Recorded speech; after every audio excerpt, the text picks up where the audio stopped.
offering a national program of the Federal Emergency Management Agency to turn leading pastors, priests, rabbis, you name it, into secret police enforcers.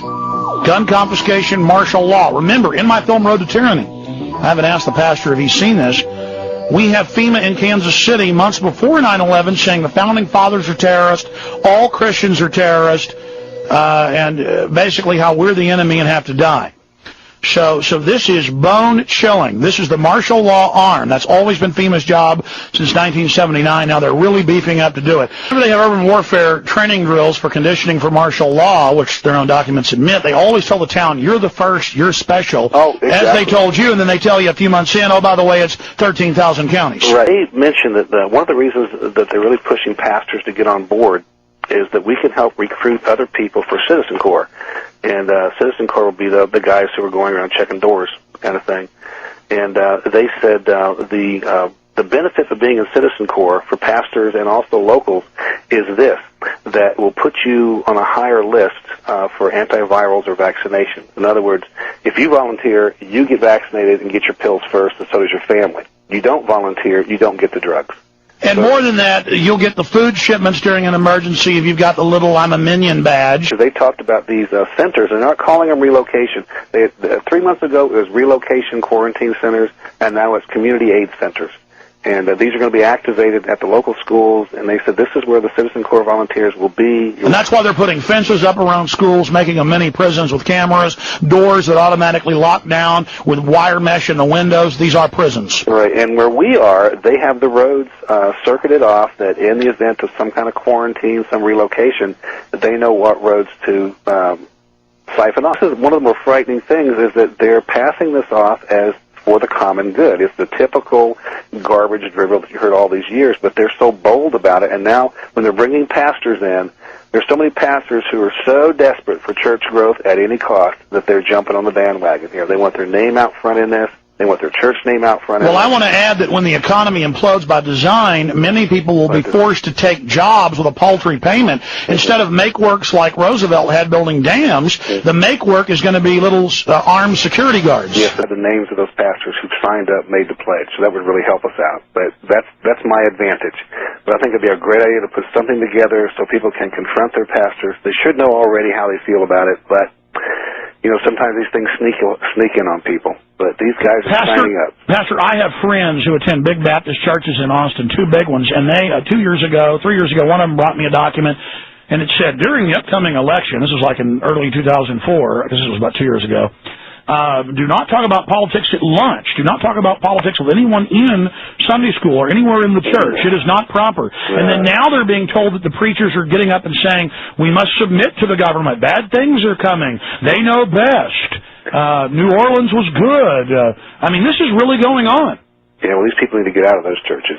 The pastors led the Revolutionary War against the Redcoats.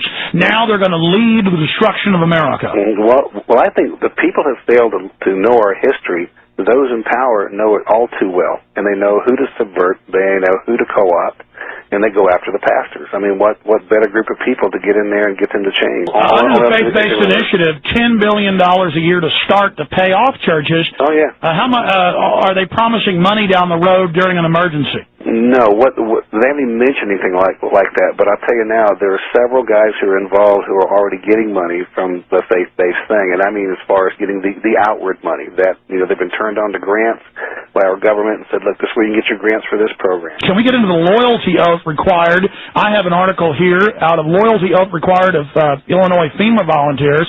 They're now getting students, politicians, pastors. Can you get into the loyalty oath that you were given?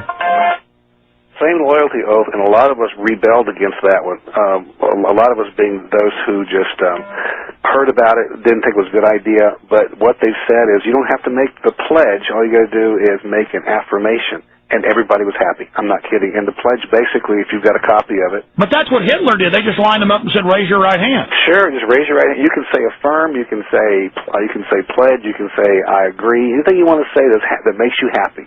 You know, because some Christians know they should be taking oaths where they go against the oath and call it something else.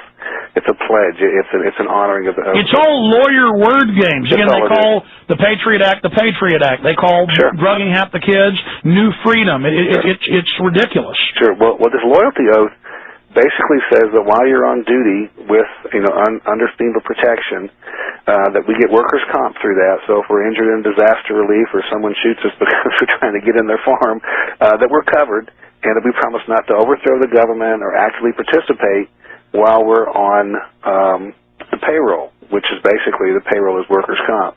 Now, the problem with that, of course, you can see as far as I go, you're not supposed to be with any group that advocates the overthrow of the government while you're on that time. So pastors who go there, and if they happen to be like myself, but I'm not going to serve with them, but who happen to have some allegiances that would be contrary to what they see, that can be classified as a terrorist group, and Christians already are classified as terrorists. Notice at first it's, hey, come on in, it's for hurricanes, then it's for bird flu, and then by a month into it, it's for people that want to fight us or overthrow us. It's what is the government planning that they know there's going to be mass physical revolts? It's like Y2K. Everybody was happy when nothing happened, but actually something did happen. The government got just what they wanted. Everybody's online, everybody's networked, everybody's being watched. Well, they're going to do the same thing with this if they don't take it the next step. They'll be happy with 70 to 80% of what they want now. And get more into that, how who's knocking on doors, what's going on? Well, what's happening is the neighbors complain against neighbors, and then they call the local sheriff, or they call the health department, or they call some other agency, and they're knocking on doors already, and people are already of the mindset accepting that kind of authority and that kind of law enforcement. So what I'm saying is, when it comes down to a real disaster, that's who they're going to turn to. They're already being told, don't handle things yourself, get rid of the neighborhood quality. Well, this is all just drilling us for martial law. Yes. Well, I'm sure you're quite aware that they have a policy a program called peer-to-peer, and that was under FEMA, it was under DHS, Department of Homeland Security, and now it's been turned over to this national volunteer organization in disaster relief, where they train neighbors, or they train a family or a home in one neighborhood to pretty much oversee the neighborhood, and that's called peer-to-peer. And what they're doing is they're training more or less brown shirts to sit in a neighborhood. If something goes wrong, they're to go and talk to the neighbors. They're like the neighborhood watch groups. Prima Kopp, the former head of the KGB, was hired by Homeland Security before it even got funding. At the same time, Marcus Wolf, the former head of the Stasi, was hired for consulting. This isn't a joke. This is really happening. Yes, it is. Yes, it is happening, and it's not being hidden. It's not being hidden anymore. This makes the front page of our paper here. People can stop guns from coming to their front door, but the flu, they have a problem with that. Well, Pastor, a lot of people call it the sixth sense. I call it discernment. Yes, sir. And this is the globalists play a trick, and I want to see if you can. You sound like a very intelligent man, probably smarter than I am. So you can. People deep down know something's wrong. They know we're in great danger. The government, psychological warfare experts, know that we know something's wrong, and the problem is them, the globalists. And so they put out these fake things, which deep down we know are fake, these fake crises, but we know something real is scary going on, and they misdirect our energies that are really aware of them into something else. So I think a lot of the fear is people know something's wrong, and it's the government, so the government misdirects it onto their neighbors and other people. And that puts the government in charge. You're right. This is what the government does. This is the powers that be. They can't enforce their authority, but they sure can win the hearts and minds of people by putting a fear into them.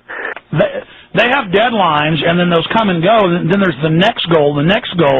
So a lot of times it doesn't mean that the deadline of August whatever means that's when it's going to happen. That means that that's the deadline for part one of the program. Then they'll just keep expanding it.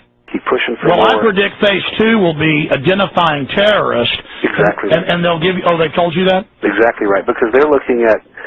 We're having a second part of the training in June, and that's where we deal with crowd control kind of issues. That's my term. Their term is unruly people who won't follow directions.